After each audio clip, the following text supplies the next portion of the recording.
Good morning, everybody. I was actually originally going to be on stage together with Sanna Lukander. She's the Vice President of Learning at Rovio. Unfortunately, she had to leave for Finland early, and she couldn't make it today. If Sanna would have been here, she would have probably introduced me as the fluffy philosopher guy. And well, quite frankly, that's probably what I am. My background is, I have a PhD in theoretical philosophy, which is pretty much the nerdiest thing you can study at the university. But it's cool because owing to that degree, I get to wear these Sheldon Cooper-style t-shirts. And that's pretty fantastic.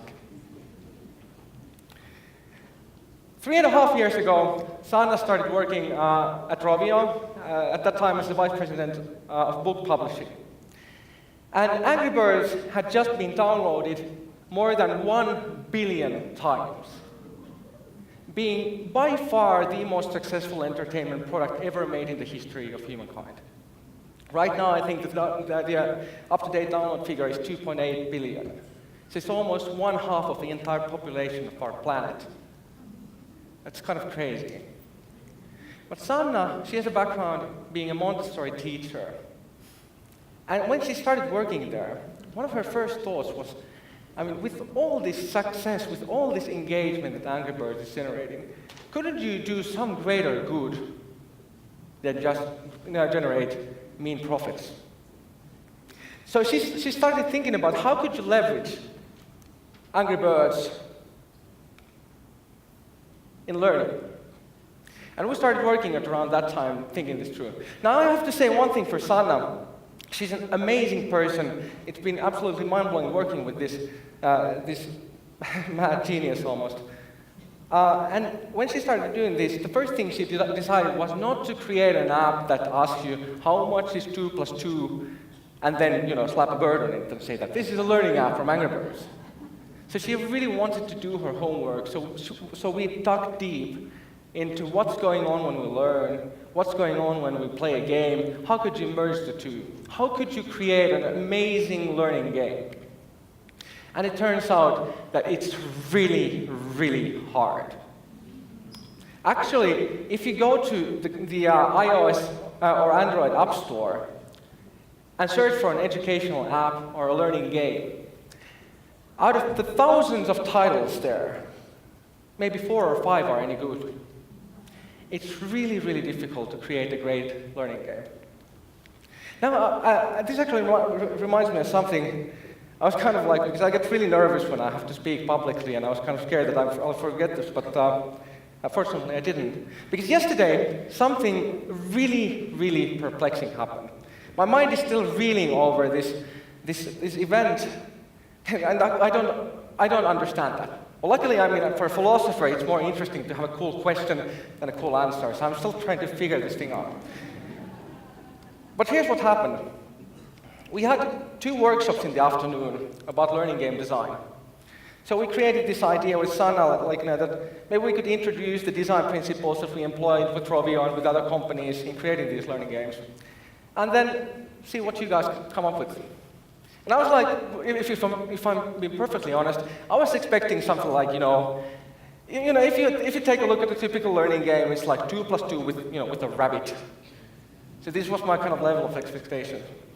And what happened yesterday was that in these 2 groups, 100 students each, every single one of the ideas that you guys presented was absolutely amazing.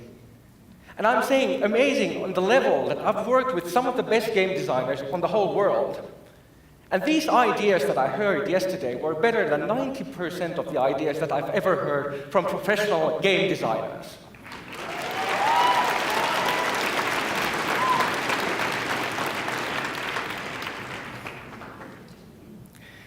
So here's what I'd love for you guys to do.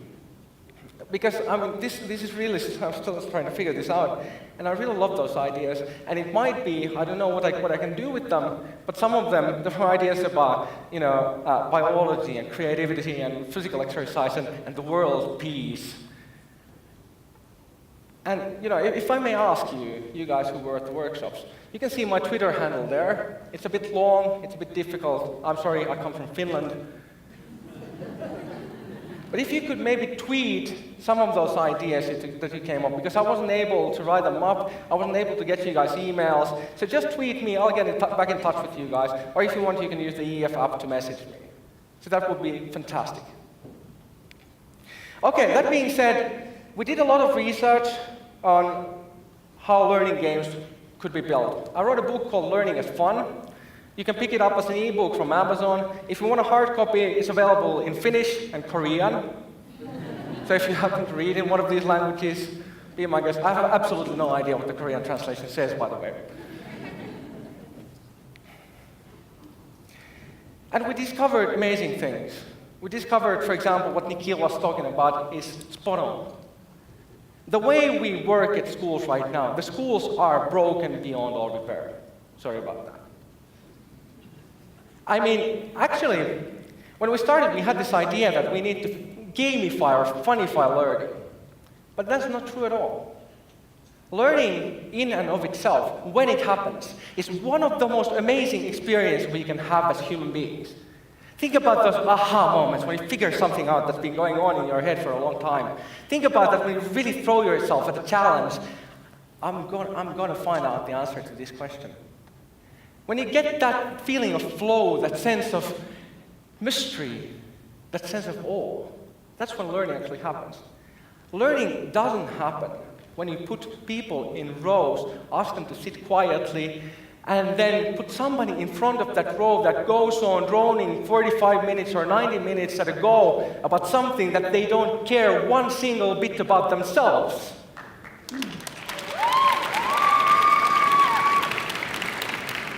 That's not called learning, that's called boring people to death.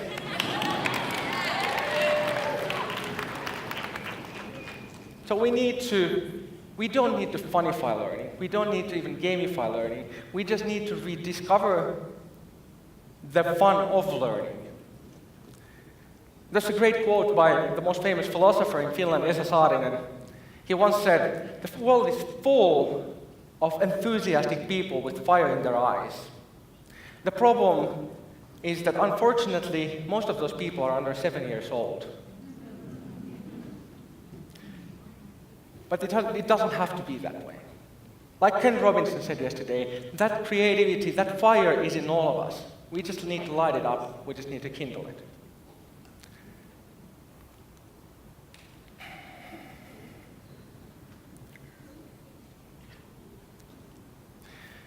One of the most profound findings that I discovered when I was researching my book, and this, mind you, is, as a philosopher would say, this is an ontological fact. Ontology is the branch of philosophy that deals with what there is, what exists, what doesn't exist. And it is an ontological fact that there are no stupid people, period. It's an absolutely undeniable fact that there are no stupid people. Let me tell you why. There are thousands of research papers by Mihai Csikszentmihalyi, Carol Dweck, Richard Ryan, Edward Deci, that go on to show that if you get to work on your own pace, in your own pace, on your own level, with challenges that are challenging enough to be interesting, but not too challenging to be stressful, you're going to keep on learning. And the thing is, there are no stupid people. There are simply people who already know how to do something, and those people who quite yet don't know. And learning is bridged from one place to the other. Well, let me tell you something, a little example, a little bit more closer from home. Because having witnessed this journey has been an almost life-changing event or series of events in my life. This is Paavo. Paavo is my younger brother. I come from a relatively large family. There's a total of 8 of us. There's 5 guys and 3 girls. And we were all pretty good at school. We were like A-, B+ kind of like oscillating between there. except for Paavo. Because Paavo sucked at school. And if you think about, for a teenage boy, growing up thinking that I'm the stupid brother is not a very good place to be. Unfortunately, our schooling system did nothing to alleviate this. One day, his math teacher took him to the side. The teachers constantly kept telling him that he's stupid, he's lazy. And one day, his math teacher took him to the side after a class and told this 14-year-old boy, listen, Paavo, promise to me that today, after school, you'll go to the hardware store and buy a shovel, because that is the only thing you'll ever amount to in your life.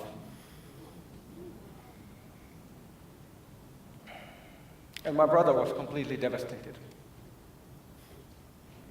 But my brother, unlike so many other people in the world who live their whole lives with this idea that I'm no good, he was lucky because he turned on the TV one day, and that changed everything. On the TV, there was a documentary by BBC on digital imaging. And Paavo, 14 years old, he was mesmerized, he was glued to the screen, and he drew it all in. And he went on and on and on about how cool this stuff, you can do stuff like that with a computer, no less. And then our dad installed Photoshop, PaintShop Pro, these digital imaging software on our computer, and he went to work. He found his flow. He found a way to work in his own pace. He worked day in, day out, drawing, creating images, processing photographs on the computer. One day our dad, when he had worked for 14 hours non-stop, not taking a bathroom break, not eating anything, and he went to him like, I wonder, what are those teachers doing in school? I mean, how can they call you lazy? How can you call somebody who works 14 hours non-stop lazy? So he graduated from high school with not very good grades. Mysteriously enough, his grades went up slightly after he discovered digital imaging. Not much, but slightly. He graduated, he founded a small company. I remember him telling when he was 19 years old, his eyes were lit up. He was like, Lauri, people actually pay me money for doing these pictures. How cool is that? Then he went to work with a small company in Helsinki, the capital of Finland. The company started growing. Paavo started getting better jobs there, and eventually he became the creative director of this company, which in 2012 was chosen as the #1 agency in Finland. And that spring, he won the Webby Award for a global campaign he designed for Nokia's Lumia phones. The Webby is called the Oscar of the Internet. It's the most prestigious prize you can win in the whole world for the job that he does. These awards were given in a ceremony in New York, where I hear there were celebrities like Lady Gaga and David Bowie handing them out. And Paavo seriously considered printing a copy of the award, putting it into frame, buying that shovel, and sending the two back to the math teacher.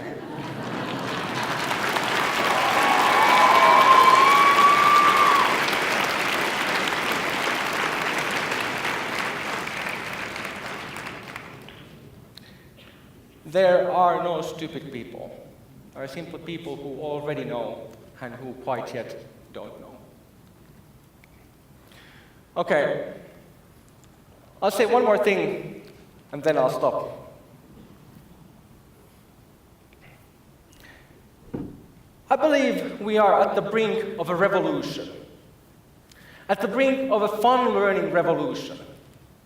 The way we have been taught to learn doesn't work. We need to learn to love learning. We need to learn to teach so that learning actually happens. And in this, we have so many awesome ways to proceed. Many of the things that Nikhil talked about, like the Summerhill, the democratic school system, flipped classroom, there are so many tools.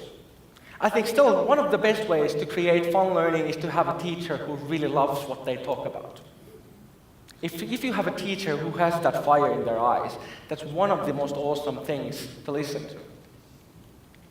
But games are, mind you, Zach, I'll do a little something here. Games are a game changer. Sorry about that.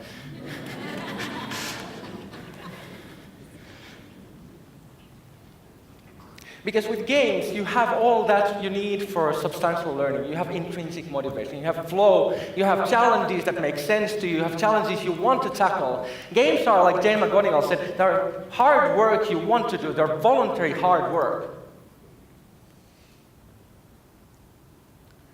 And like Mo said, difficult is more fulfilling.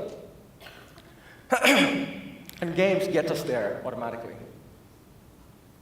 We're at the brink of a fun learning revolution, where games, learning games, are going to become as prominent as Angry Birds.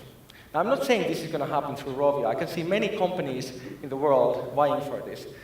But I say that in about 3 to 24 months, there's going to be a learning game that's going to change everything.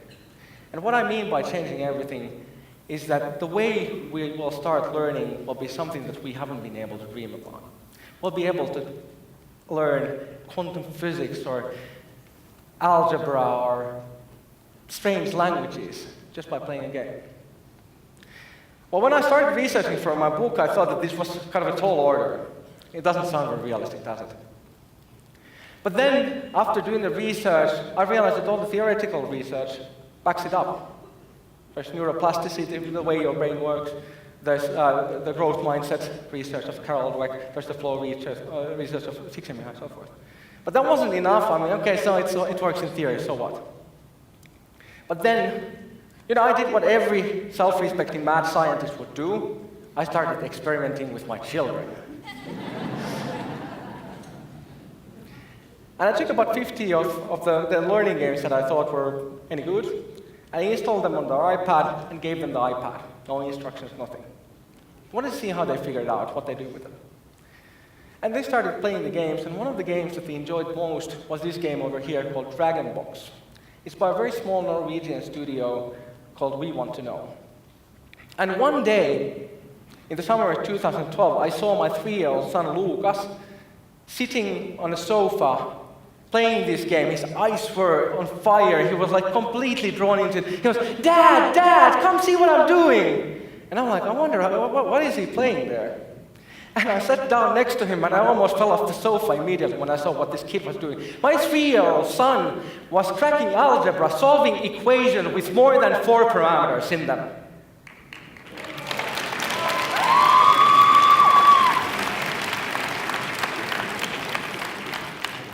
And it took him about 10 seconds each.